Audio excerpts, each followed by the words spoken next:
Hari ini adalah hari ke-6 kami berada di kota Madinah. Kegiatan hari ini adalah berkumpul di kebun kurma untuk mendengarkan tausiah sekaligus pemantapan manasik untuk mempersiapkan ibadah umroh di kota Mekah. Setelah itu nanti sore kami akan melakukan jadwal untuk masuk ke Raudhah. Sebenarnya manasik yang kami lakukan di kebun kurma ini untuk memantapkan dan menguatkan tekad kami ketika kami akan melaksanakan ibadah umroh.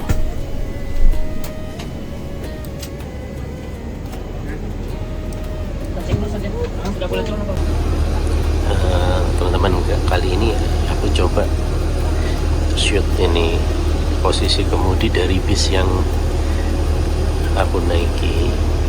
Ini ya, banyak sekali indikatornya dan ada satu yang bikin menarik perhatian ya. Apa ini? Ini pedal gasnya itu ada di sebelah kiri, pedal kopling dan pedal rem itu ada di sebelah kanan, kalau nggak salah seperti ini. Nggak tahu lagi kalau susunannya seperti itu atau seperti kayak di Indonesia. Cuman ini kalau beneran pedal gasnya di sebelah kiri, ini kalau orang Indonesia yang nyetir ini sudah pasti kesusahan karena semuanya terbalik. Setirnya di kiri, pedal gas dan remnya juga terbalik.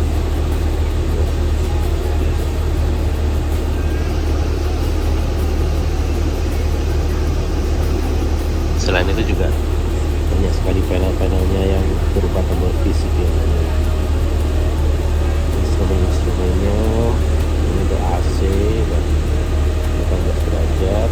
Ini ada monitor. Ini kalau mundur kamera belakang nyala. Kalau pintu tengah dibuka, ini juga kameranya akan nyala dan muncul gambar dari kamera pintu tengah.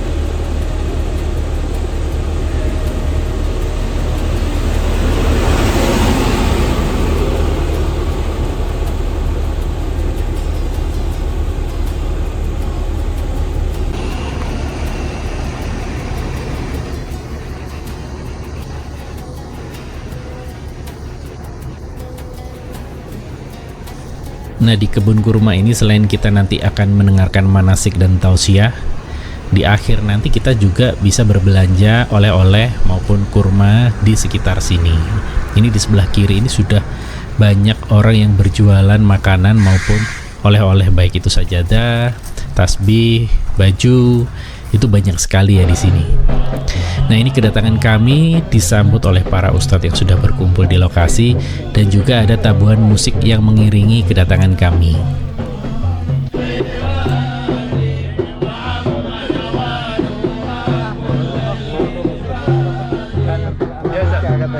Memperbarui nikah ini, memperbarui nikah. Bangun nikah, bangun nikah.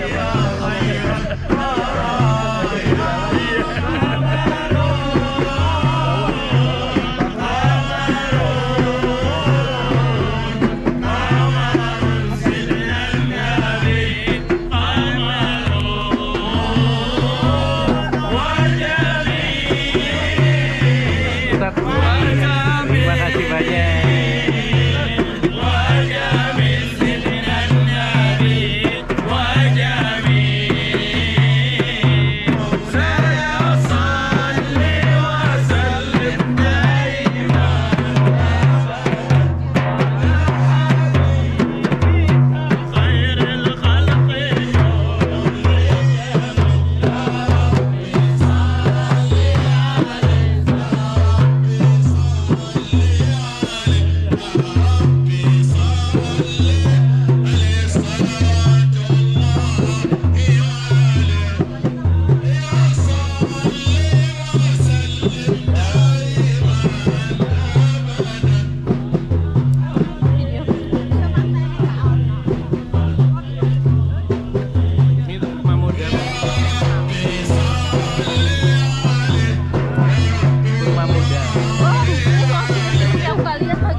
Halo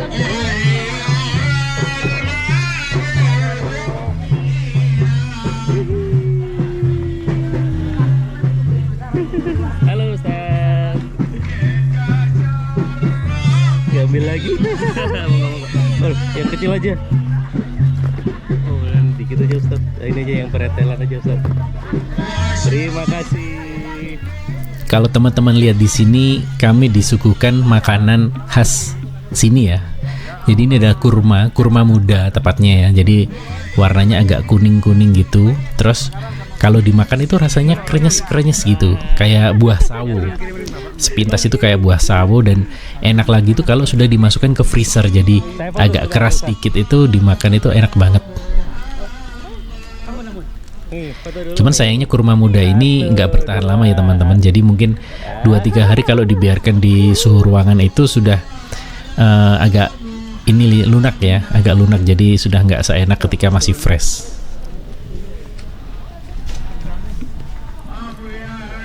Nah, kita ini berkumpul di tengah-tengah kebun kurma ini ya. Walaupun siang hari ini suhu mencapai 40 derajat, tapi di sekitar sini tuh anginnya lebih dingin ya teman-teman. Jadi suhunya ketika kita sudah di sini tuh nggak terlalu panas, nggak terlalu ongkep ya.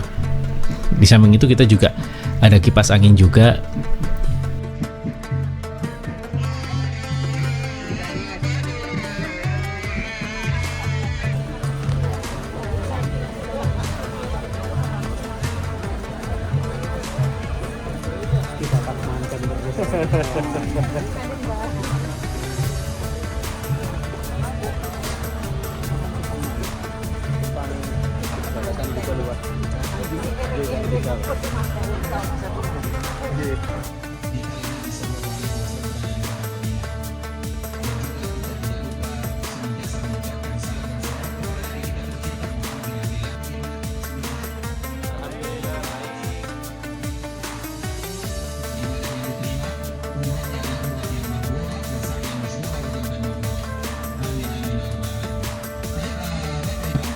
Dia sedang menjadi tetangga Allah Azza wa Jalla. Kita mau menjadi tetangga Allah atau tetangga Nabi? Alhamdulillah itu yang kita dapatkan. Maka kalau kita ingin menjadi tetangga Allah dan tetangga Nabi, berlama-lama dekat-dekat dengan Nabi, dekat-dekat dengan Masjid Nabawi dan juga Masjidil Haram. Agar kita tahu tujuan awal kita ke sini adalah untuk salat ibadah. Dan kita semua tahu orang yang sholat di Masjid Nabawi berapa pahalanya Bapak Ibu? 1.000. Salah, berapa pahalanya? Siapa yang bisa tahu berapa pahala sholat di Masjid Nabawi? 100.000. Siapa yang pahalanya? Berapa Ibu? Salah. 5.000. Salah. 10.000 ke atas. Nanti sebentar lagi ada di atas ya. Pahalanya Bapak Ibu, Nabi bagi tahu salatun fi masjidi ada khairun. Orang yang salat di masjidku ini lebih baik daripada 1.000. 1.000 atau lebih baik daripada 1.000? Lebih baik daripada 1.000 itu berapa kira-kira? Tanpa batas. Tanpa batas. Bisa jadi 1.000, bisa jadi 2.000, bisa jadi 1 juta, tergantung kekhusyukan, tumakninah, kesempurnaan. Itu untuk lelaki.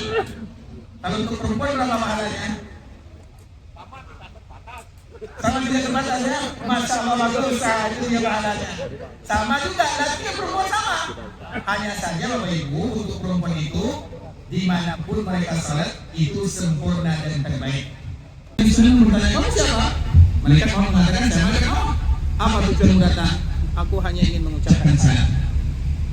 Kemudian Nabi Sulaiman berpesan, wahai malaikat maut, nanti kalau ajalku sampai, jangan tiba-tiba langsung kamu cabut nyawa, tapi bagi tahu dulu kasih apa-apa supaya bersiap-siap.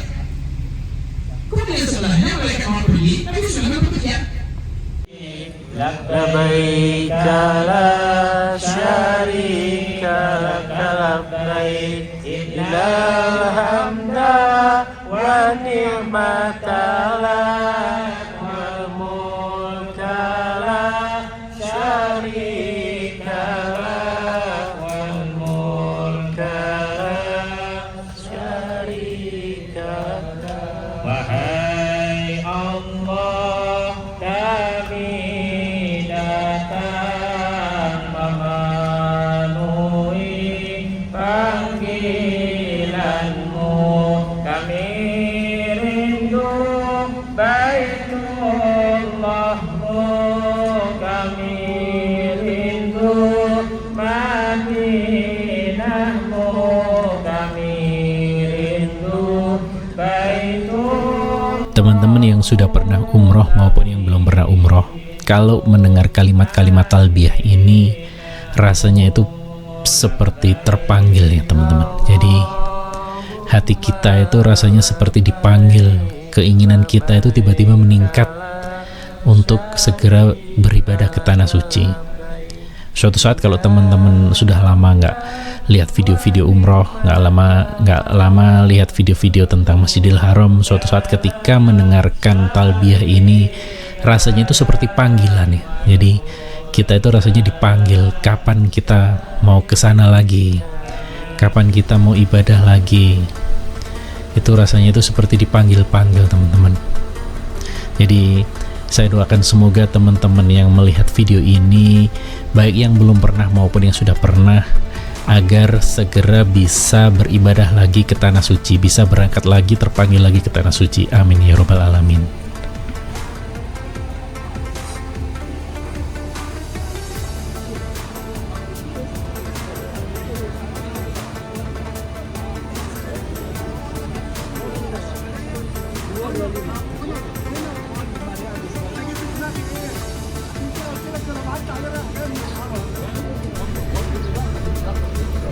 Nah, tadi itu adalah suasana tempat jualan oleh-oleh ya. Jadi para jamaah yang mau beli oleh-oleh di sini juga bisa, harganya tidak berbeda jauh daripada di kota.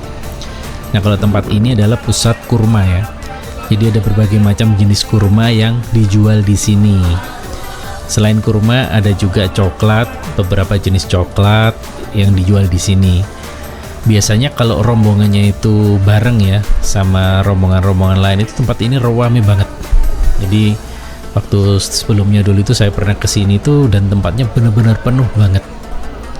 Tapi ada keuntungannya, di sini tuh boleh nyoba kurmanya ya. Jadi kalau lagi rame banget itu, kalau kita mau nyoba kurma itu nggak terlalu sungkan lah. Nah, ini orang Indonesia itu kan sungkanan. Jadi kalau sepi gini tuh mau nyoba kurma rasanya seperti apa itu agak sungkan-sungkan. Tapi kalau pas lagi rame itu nggak terlalu sungkan, asalkan jangan banyak-banyak ya. Jadi hanya coba 1-2 biji boleh lah, tapi ya jangan banyak-banyak terus dimasukin kantong, jangan, nggak boleh itu ya. Nah, di daerah sini itu ada berbagai macam coklat. Jadi teman-teman yang mau bawa oleh-oleh di Indonesia untuk anak-anaknya, untuk saudaranya, itu ada berbagai jenis coklat, dan ada beberapa coklat itu yang bisa dicampur. Jadi kalau harganya sama itu 1 kilonya itu isinya bisa dicampur-campur. Nah, ini teman-teman lihat sendiri nih, banyak banget pilihannya.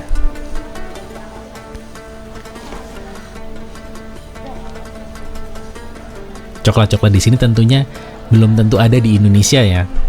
Jadi ini benar-benar buatan dari atau diproduksi di sini.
Nah, setelah mengikuti kegiatan di kebun kurma ini sekitar pukul 11 siang, akhirnya kami akan kembali ke bus. Kami akan kembali ke hotel lagi untuk beristirahat, packing tas, karena besok itu kita sudah perjalanan ke kota Mekah.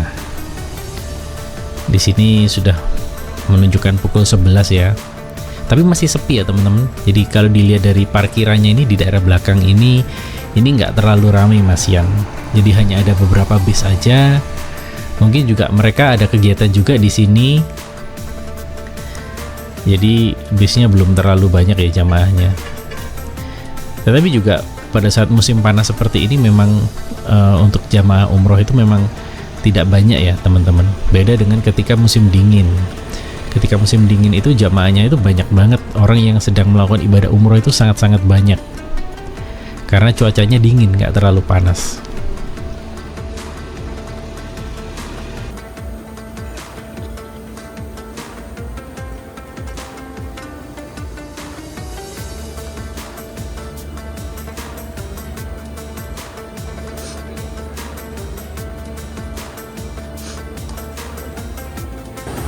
Alhamdulillah sore ini setelah sholat asar kita persiapan untuk masuk Raudhah. Jadi sekarang jam 4:20 dan kita punya jadwal jam 5 sore.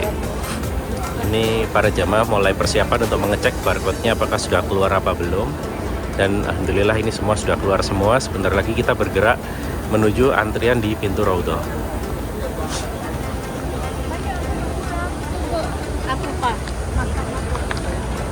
Ini berbarengan dengan para jamaah yang baru selesai sholat asar. Nih pulang rame ya.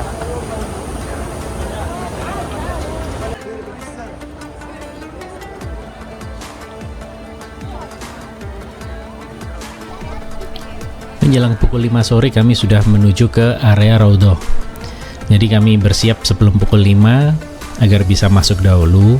Sebenarnya infonya itu walaupun jadwal kita pukul 5, tapi kalau kita datang sebelum ataupun sesudah, mungkin sekitar 30-40 menit sebelum atau sesudah jadwal itu masih bisa ya teman-teman. Jadi hanya dilihat kisaran jamnya ini, kita jadwalnya jam berapa gitu. Nanti nusuk kita akan dicek dan di scan sebagai bukti bahwa kita sudah masuk. Karena nanti kalau kita sudah menggunakan nusuk untuk masuk ke Raudhah, kita tidak bisa lagi memakai selama 1 tahun ke depan. Jadi kesempatannya itu hanya 1 tahun sekali ya teman-teman. Di bulan Juli ini kita masuk ke Raudhah. Nanti kita baru bisa masuk Raudhah lagi menggunakan nusuk itu tahun depan, Juli 2027. Ini antrian nih. Ini keluar Raudhah.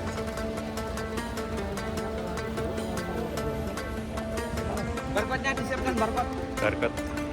Siap.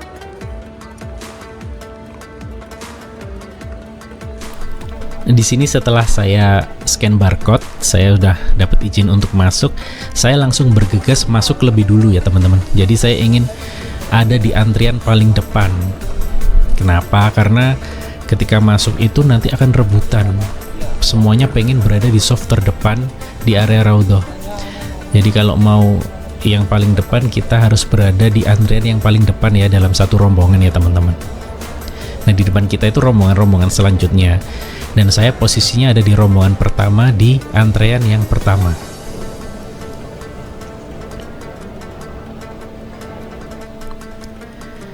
Ini suasana di dalam Raudhah. Setelah saya berdoa, saya sholat mutlak, sholat sunnah, itu saya baru merekam sedikit-sedikit video dan suasana di dalam Raudhah. Karena di sini dibatasi ya teman-teman, sekitar 15-20 menit. Setelah itu kita akan diusir, kan disuruh pindah gitu. Tapi ada satu hal unik, ketika kita sholat itu kita nggak diusir ya teman-teman. Jadi saya di sini sempat sekitar 40 menit. Karena setelah 20 menit pertama ketika sholat itu ada pergantian jamaah, dan saya belum keluar, dan ketika saya mau keluar itu jamaah yang selanjutnya itu sudah datang. Jadi saya terjebak di ujung sini, nggak bisa keluar karena para jamaah sedang sholat dan berdoa. Akhirnya saya sholat lagi dan berdoa lagi menunggu 20 menit kemudian agar bisa keluar. Nah, sebelah kiri saya ini adalah makam Nabi dan sahabatnya. Sedangkan sebelah kanan adalah mimbar dan tempat imam dari Nabi Muhammad SAW.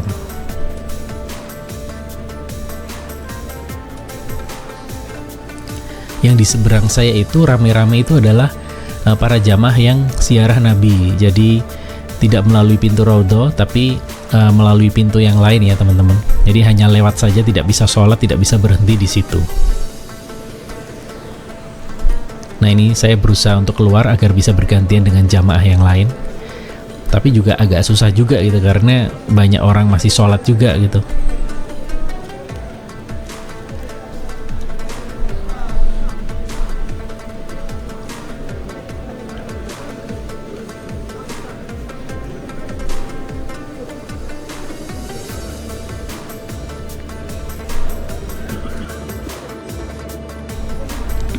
Ketika di dalam Raudhah ini, berdoalah sedalam-dalamnya teman-teman.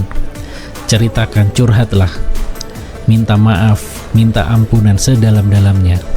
Utarakan keinginan teman-teman, doa teman-teman, doa yang dititipkan teman-teman, doa yang dititipkan saudara, kerabat, teman-teman, semuanya utarakan di sini. Karena batasannya sangat tipis sekali ya teman-teman. Jadi doa-doa kita itu akan mudah sekali didengarkan, mudah sekali tersampai. Dan semoga doa-doa teman-teman yang dipanjatkan di sini itu dikabulkan oleh Allah Subhanahu wa taala.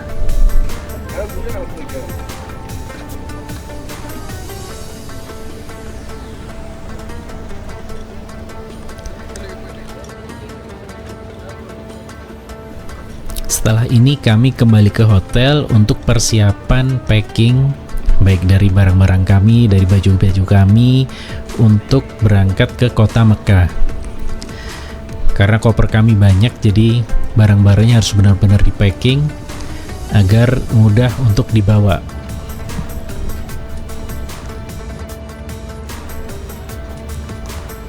Nah, sekian dulu video kali ini di kota Madinah. Semoga teman-teman yang menyaksikan ini diberi kesempatan untuk bisa langsung beribadah ke kota Madinah, ke Masjid Nabawi, ke Masjidil Haram.